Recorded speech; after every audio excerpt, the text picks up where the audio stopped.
The legal issue is how is the state allowed to coach the You're people assuming they spoke to them and coached them. It's obvious. I'm not stupid.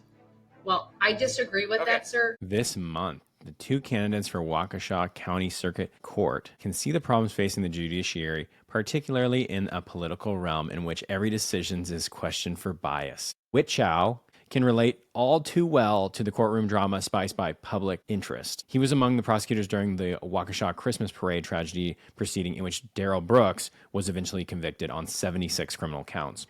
And now he's running for judge. He did a great job. I would say unaffected by Darrell Brooks in the antics. And they talk about, like I said, the Slenderman trial and then the Brooks trial. Both see the importance of balancing public access with defendants' rights. Okay, sounds very judicial. So for the finale episode, stick with me as we go through the top 5 legal fails of Darrell Brooks. What's the legal issue? The legal issue is how is the state allowed to coach the You're people assuming they spoke to them and coached them. It's obvious. I'm not stupid. Well, I disagree with that, sir. This probably goes to show why he was so caught off guard and was so unprepared for the trial. It sounds like he was not interviewing any of the witnesses ahead of time. If you have a second, go ahead and click the like button below. It really helps the channel and it helps us get more videos like this to you. I was giving a general description, so it would be fair to say that you weren't sure. I was positive that it was you. Who's you? You. I'm looking at you.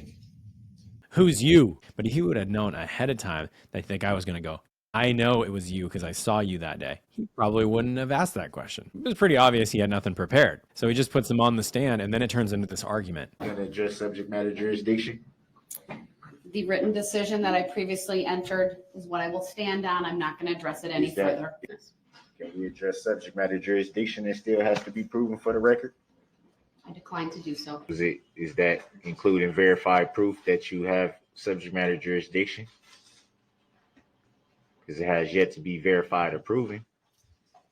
Mr. Brooks, you keep making that statement, but it's a misstatement of the requirements in the law. So it doesn't have to be proven? You are going to get a written decision. That's how I'm addressing this. And then I'm going to have the jury brought out and just providing courtesy copies to the parties as I had an opportunity to finalize that over the break. Set for value and return for value this document. Subject matter jurisdiction is a threshold issue, or if the court does not have subject matter jurisdiction, then the case cannot proceed. I don't know off the top of my head the exact procedures of subject matter jurisdiction because it doesn't come up for me in my practice very often. But just in general, what he's saying is you need to prove subject matter jurisdiction, and the court is saying this subject matter jurisdiction is not an issue here. That's not an appealable problem for us as the court because you have obviously subject matter jurisdiction in criminal trials when the prosecution is alleging that you've committed a crime in the state. Let's go over this accept for value and take for value. Courtesy copies to the parties as I had an opportunity to finalize that over the break. Set for value and return for value this document. Thank you for noting that. So he says, I accept for value and return for value. He's using it in a criminal law context. It's more commonly used in as like a contract context where it's like, hey, if you give me something and I accept it, then I have to return something of value. You know, it's kind of like a consideration thing. He's using it, I guess, as a way to potentially come up with, you know, on an appeal or something like that, where he's like, accept it for value, but I don't actually accept it as meaning anything. On an appeal, say, hey, I didn't actually accept that document. Like, I'm accepting that you gave it to me, but I'm not accepting that it means it doesn't hold any weight. And then he thinks that's really important. And then the court kind of like rolls her eyes and just like, okay, I appreciate that. I appreciate you accepting that document that I gave you for value. Are you aware what a plaintiff is? Objection relevant. Grounds. Sustained. So the interesting thing here is what she's saying, you're asking me for the grounds, but it's not my job. I'm the judge. I'm like a referee. The referee doesn't have to go explaining why they threw the flag on the ground. What's going to happen is the defense is going to make an objection. You know, Darrell Brooks is going to say grounds, and I agreed with them. So I sustained it. And now you're saying grounds again. So do you want me to explain what they just explained and why I agreed to them? Because I'm not required to do that. No, I'm not required to baby step you through this process and give you the explanation of the legal arguments. Potentially for appeal, I can say, well, they didn't help me through this process, that they should have explained to me why that these things are happening while they're happening. And it's like, no, the judge is just a referee. They're just there to make a decision. He's trying to hold her feet to the fire and say, hey, you just can't make rulings. You have to explain your rulings. And that would take a million years for every case, when the defendant should just kind of understand these things. In general, just basic things like hearsay objections. And a lot of these objections are just very basic. Now, the defense attorney in some courts, they don't even have to tell the reason why. They just say hearsay. And like the judge says, it's self-evident. And the judge just says sustained. And then you move on. And if you ask, hey, judge, can you give me the reasoning for that? What's going on with the explanation? The judge just says, move on. And then you get enough of those. And then the judge goes, I'm going to fine you in contempt if you continue to interrupt the proceeding. So it's a very different situation. And that's why this case got so much publicity. You know, and the judge was in this like battle with him the entire time. I don't want to stop the case and give him his way because he wants to delay this. And we're going to have to just bring him back once I put him in contempt. And then it will just delay the trial, and then the trial will go on and go on and go on. And this is going to be a really long trial anyways. But also at the same time, it's like, well, at some point you have to put him in contempt. So she's just saving those contempts for when he is just really, really belligerent in extending the trial. But I don't think she thought that he would be so persistent through the whole trial. So I think that it was a miscalculation on her part that might have worked in other cases, but it just didn't work here because he was so persistent through the whole time to delay the trial. And that was his main strategy throughout the whole trial, was to make this as long as possible. You're trying to coerce me into violating my right to remain silent.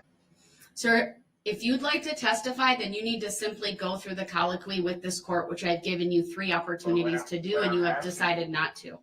No, you can't tell me what I decided to do, because I didn't decide to do or not do anything. And I should be allowed to tell the jury what they need to know, which is the truth, that they have the power. They have the power to nullify laws. You are absolutely not allowed to tell the jury that. There's a jury instruction that I will have ready to go if you even attempt to raise the issue of jury nullification, sir. You have absolutely no right to raise that. You have the power to nullify any law that you don't agree with. Objection, move to strike the statement. Sustained. Objection. I will strike from the record the last statement made by the defendant. So you can't just say, oh, we're not going to follow the law. That's jury 101. Yeah, and what the jury is the jury is the arbiter of the facts of the case.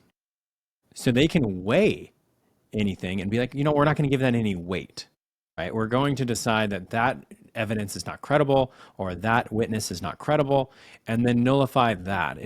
In the word nullify, it might not be the right term for it, but if he wants to use the word nullify, that might make more sense. We don't believe that this statute for homicide is appropriate. We don't believe in it. And there are people that say, hey, I can't judge people, right? It's just against my religion, for example. So he's trying to, now at the very end of the process, say, hey, if you don't believe in that, if you decide that that's not for you, you can just not do that right now, which is not the case. You have to. But it's essential that you be privy to all knowledge, not knowledge that certain people feel that you should hear and shouldn't hear, disguised under the color of law. Yeah, so he's going directly after the judge right there, saying, hey, the judge isn't allowing you to hear these things, but you really know in your heart that there's a lot of information here you're not being allowed to be privy to. You can't be making statements like that, disguised under the color of law, who is the color of law? The judge, right? She's in control of the law. So it's directly attacking the judge's credibility to put a wedge between the jury and the judge. If you want to continue watching Darrell Brooks, make sure to click the video over my shoulder, and True Crime continues.